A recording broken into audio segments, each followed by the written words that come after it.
پلیس ولایت سوخت یک زن را به اتهام قصد فروش دختر خردسالش بر عوض 14800 سومونی و یک منزل استقامتی از شهر خوجند بازداشت کرده است. ریاست کارها وزارت کارهای داخلی در ولایت سوخت در برنامه ملیسه خبر می‌دهد اطلاع داد که زن ساکن جماعت دهات اوچی قلعه ناحیه باباجان غفوروف بوده تلاش کرده است که دختر 4 ساله خود را فروشد. زن 27 ساله از ناحیه باباجان غفوروف MC در برنامه نام و نسب زن پوره آورده شده است، اما از پیروز با رعایت معیار اخلاقی از اون نام نمیبرد. سنه 29 اپریل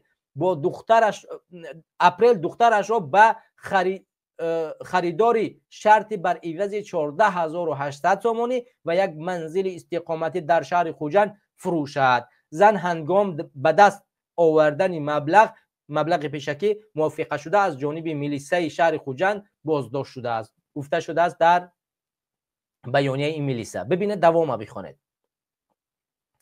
کودکی که مادر تلاش فروختنش را داشت فرزند دوم از عائله دومی زن بوده است. در نواری که ریاست وزارت کارهای داخلی در ولایت سوخت نشر کرده، زن متهم اقرار می شود که خطا بودن کارش را نمی دانست و کسی هم او را آگاه از راهش باز نداشته است.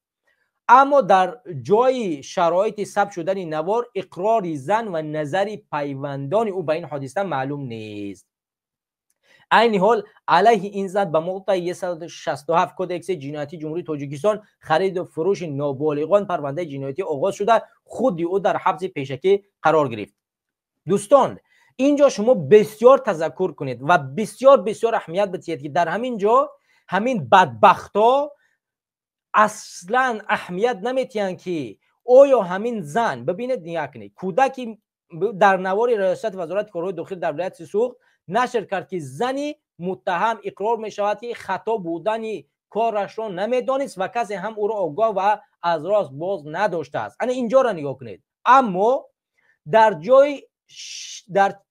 در چه شرایط ثبت شدن نوار اقرار زن و نظر پیوندان اون به این حادثه معلوم نیست است.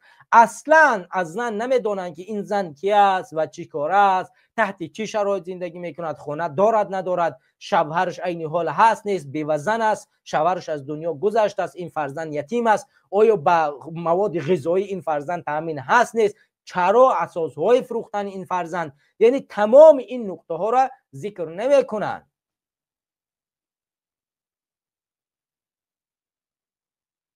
ببین حتی در سال 2024 همچنان که میبینید در ماه سپتامبر سال 2024 یک ساکن جماعت دهات افتخار ناحیه رشت نیز برای تلاش فروختن کودک خود بازداشت شد. مقامات نیز آن زمان گفتند که این زن میخواست کودکش را بر عوض 15000 سومانی فروشد. این کار اول نیست که یک زن در تاجیکستان میخواهد فرزندش را بفروشد. این بار اول نیست که در تاجیکستان میخواهند فرزندایشان را بفروشند. امام علی رحمانوف رفته است در فرانسه در شهری نیست در کنفرانس بین المللی عاید پیریه ها صحبت میکند و از فضای بهتری حقوق انسان حرف میزند و میگوید که بیایید با ما سرمایه گذاری کنید، پیریه ها و یخها را ما نظرش را ببینیم. ولی در تاجیکستان کودک بیچاره به فروش گذاشته می شود در تاجیکستان زیر نظارت امام علی رحمانوف. باز بر عوض که این مادر را بیان تحلیل کنن، تشخیص کنن، ببینن که این مادر بچی اساس این کودکش را فروخت، چیکار میکنن؟ میبرن زندانش میکنن که ما کادکس جنایتی داریم و تو حق فروش این خانواده را نداری. حالا اون چیز در نظر نمیگیرید که از کجا فرزند نابالغش را، اگر یتیم باشد، اگر خانه نداشته باشد، اگر پدر این کودک معلول باشد، رزق روزی فرزند را به دست آورده نتواند، از کجا بتواند این فرزند را نگهداری کند؟ همین است که وقتی که ما میگوییم که حکومت دروغ میگوید و برای شما چیکار میکند؟ تمامی کارهایی را که دیپلماتی را که انجام میدهد همش دروغ است. اساس این حرفا همین است برادران عزیز.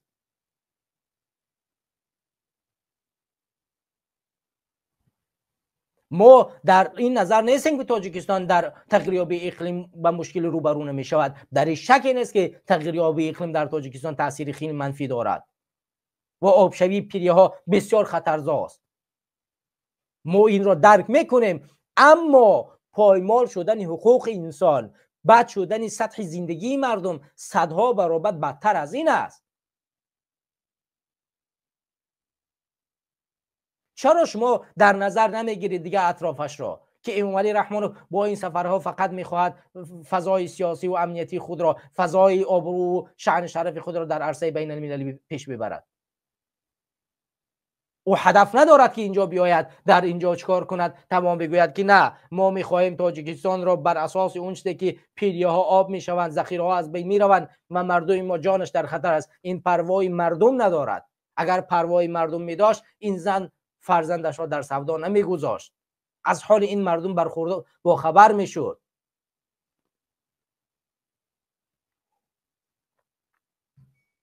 برای همین همدیاران و هموطنان عزیز خیلی خوب اهمیت بدهید و دقت بدهید که اساس فروش فرزند در تاجیکستان در چیست.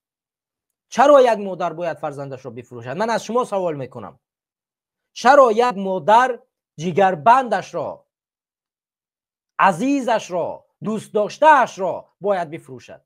شما از همه خودتان سوال کنید، اینجا مادران هم هستند. آیا شما آماده هستید جگربند خود را بفروشید؟ تحت کدام شرایط یک مادر آماده می شود جگربند خودش را بفروشد؟ تحت کدام شرایط؟ هیچ مادر این کار را نمی کند.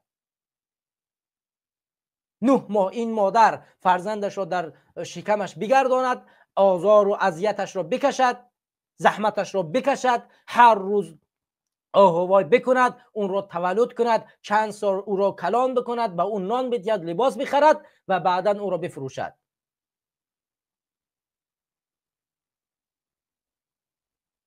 آخه این مگر امکان دارد؟ مگر شما همچون پدر اجازت بدید که همسر شما فرزندش را بفروشد؟ در کدام شرایط شما با چنین بدبختی رضا خواهید شد؟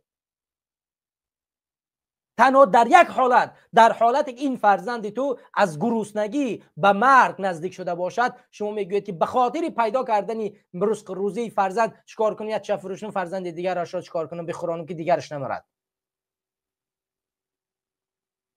وقتی از فضای آرام، امنیت، صلح، ثبات صحبت میکنید و از نام این ملت میلیاردها دلار را از دولت‌های خارجه دریافت میکنید، پس چرا باید به این مادران کمک نرساند؟ چرا از حال این مادران باید بخبر بود؟ به جای کمک چرا این مادران را میبرید زندان میکنید؟